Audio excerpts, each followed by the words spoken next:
Good morning, all you drivers. It's the Daily Rev brought to you by LevelUpRacingSchool.com, who's giving away a $25 gift card for gas. We all need gas. The economy's tough.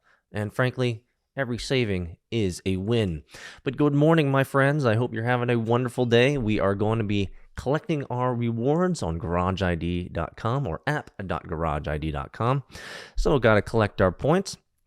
And I kind of wanted to see if there were any new vehicles that were added recently.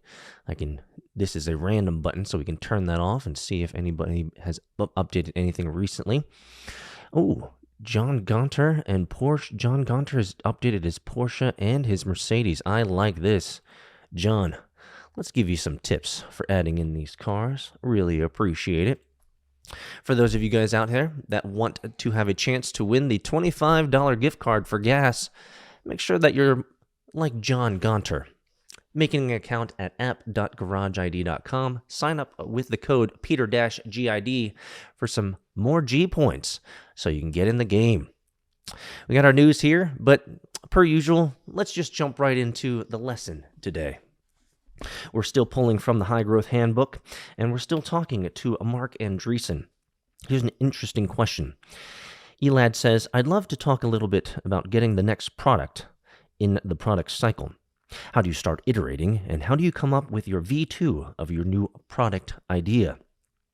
Mark says, and I think this is really juicy, he says, it's not really a question of percentage of how much money you need to spend on R&D versus human resources versus development. It's who's doing it. What I've always found is this. Give me a great product picker and a great product architect, and I'll give you a great product. But if I don't have a great product manager or a great product originator, it used to be called a product picker, and I don't have a great architect, I'm not going to get a great product. So the question really is how many great product pickers do we have? People who can actually conceptualize new products and give feedback. You want to have a relatively flat R&D structure. You basically want to have autonomous teams, which each team is guaranteed to have a great product person and a great architect. That's the model. You know what he's talking about? He's talking about Scrum and Agile, something that I've been doing for over 20 years, which is a product picker and a great architect. You're talking about a product owner, clearly, someone who is a subject matter expert over the entire product and market and understands the details and nuances of what the market and users and clients and customers need. And you need a great architect, someone who can implement it.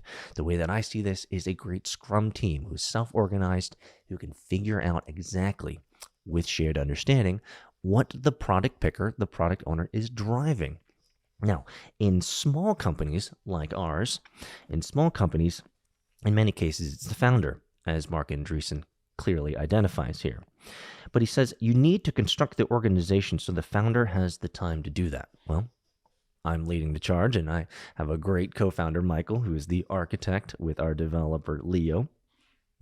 He says there are exceptions, but in most cases, you need original thinking and speed of execution. It's really hard to get anything other than a small team format, in my view. I'll tell you what Mark Andreessen is talking about here is certainly Scrum and Agile, small Agile teams that work quickly, execute quickly, and deliver consistently. That's one of the things that we care about here at Garage ID.